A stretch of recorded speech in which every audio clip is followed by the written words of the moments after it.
Hello guys, welcome to my YouTube channel in Education Zone.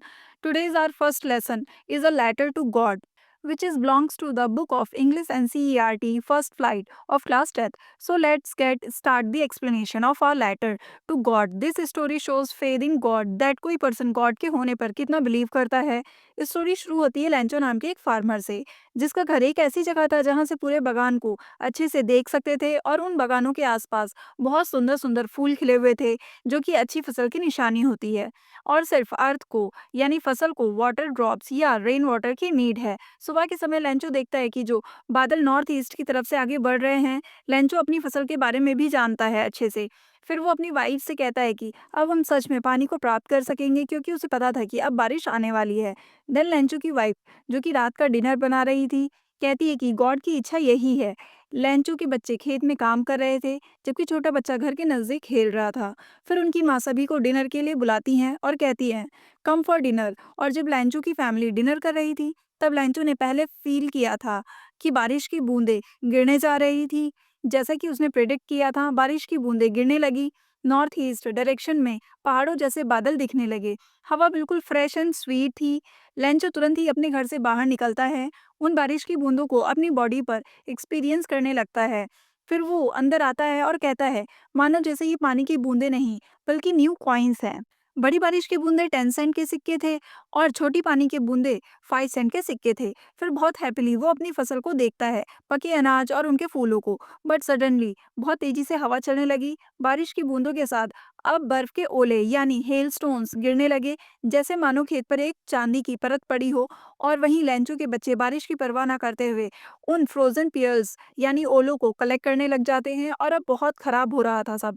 Lencho कहता है, मुझे hope थी कि ये जल्दी खत्म हो जाएगा, पर ऐसा नहीं हुआ। 1 घंटे तक बारिश होती रही, ओले गिरते रहे, हवा चलती रही और उसके पूरे मक्के के खेत सफेद नमक की परत से ढक गए थे। एक भी पत्ता नहीं बचा था, पेड़ों पे सब गिर चुके थे। मक्के के खेत पूरी तरीके से खराब हो गए थे, मक्के के खेत से भी सारे फूल जा चुके थे। लेंचो काफी ज्यादा सैड हो जाता है। जब तूफान जा चुका था, वो अपने खेत में जाता है और बच्चों से कहता है कि टिड्डे भी अगर फसल को खराब करते तो इससे ज्यादा बचा देते हैं, मतलब इतना नुकसान नहीं करते जितना इस तूफानी बारिश ने किया है। ओलू ने कुछ भी नहीं छोड़ा है, इस साल हमें अनाज नहीं मिल पाएगा। वो रात लेंचो के लिए बहुत ज्यादा दुखदायक थी और वो सोचता है, हमारा सारा हार्ड वर्क बेकार हो गया, हमारी यहाँ हेल्प करने वाला भी कोई नहीं है। इस साल हम सब भूखे रहेंगे, पर हमारे दिलों में कोई रहता है। उन पहाड़ियों के बीच उधर से एक होप है, hope from God, help from God. ज़्यादा दुखी मत हो, चाहे जितना भी लगे। याद रखो, कोई भी भूखा नहीं मरता। पूरी रात लेंचो सिर्फ एक उसी होप के बारे में सोचता है, यानी गॉड की तरफ से हेल्प, जो कि उसे सिखाया गया था। गॉड सब देखता है जिसके मन में क्या है। लेंचो एक हार्ड वर्किंग फार्मर था और खेतों में काम करता था, पर फिर भी उसे लिखना आता था। आने वाले संडे को वो एक लेटर लिखता है और टाउन में मेल करता है। वो और कुछ नहीं बल्कि एक लेटर था, जो कि लेंचो गॉड को लिखता है कि गॉड, अगर आपने मेरी हेल्प नहीं की तो मैं और मेरी फैमिली इस साल भूखे रहेंगे। मुझे 100 पैसों की नीड है, क्योंकि मैं अपनी फसल दोबारा से ग्रो कर सकूं और तब तक जिंदा रह पाऊं, जब तक दोबारा फसल ना उग पाए। लेंचो अपने लेटर के लिफाफे के ऊपर लिखता है टू गॉड और लेटर को अपने पास रखता है। वो अभी भी परेशान था। वो टाउन के पोस्ट ऑफिस जाता है, वहां वो लेटर पर स्टैंप लगाता है और लेटर को मेल बॉक्स में डालता है। फिर एक कर्मचारी, जो कि एक पोस्टमैन था और वो पोस्ट ऑफिस के कामों में भी हेल्प करता था, वो अपने बॉस के पास हंसते हंसते जाता है और उसे वो लेटर दिखाता है, जिस पे लिखा था लेटर टू गॉड। उस पोस्टमैन ने कभी भी अपनी लाइफ में ऐसा लेटर नहीं देखा। जो बॉस यानी पोस्टमास्टर होता है, वो मोटा और दोस्ताना टाइप का पर्सन होता है। वो भी बहुत जोर से हंसने लगता है, पर तुरंत ही वो सीरियस हो जाता है और लेटर को डेस्क पे थपथपाते हुए कहता है, क्या यकीन है, काश ऐसा यकीन गॉड पे मेरा भी होता, जिसने गॉड को ही डायरेक्ट लेटर लिख दिया है। तो इसलिए लेटर लिखने वाले यानी लेंचो का फेथ गॉड से खत्म ना हो। पोस्टमास्टर को एक आइडिया आता है कि इस लेटर का आंसर करेंगे।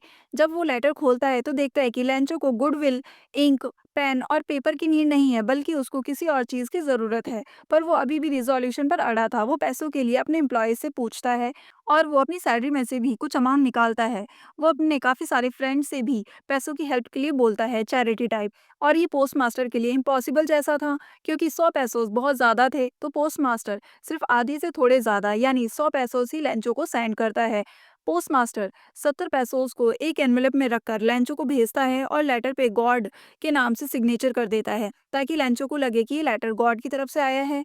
आने वाले संडे के दिन लेंचो सामान्य टाइम से थोड़ा जल्दी आता है पोस्ट ऑफिस पूछने के लिए कि मेरा लेटर आया। तभी पोस्टमैन उसका लेटर निकालता है और अपने हाथों से उसे सौंप देता है।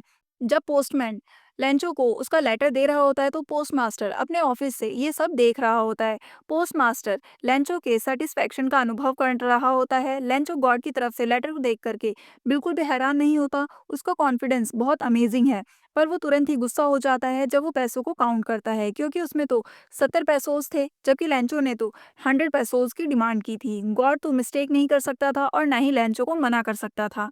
जो उसने रिक्वेस्ट की थी, तुरंत ही लेंचो पोस्ट ऑफिस में ही विंडो से पेपर इंक लेता है और टेबल पे जाता है। And he started to write a letter to God again.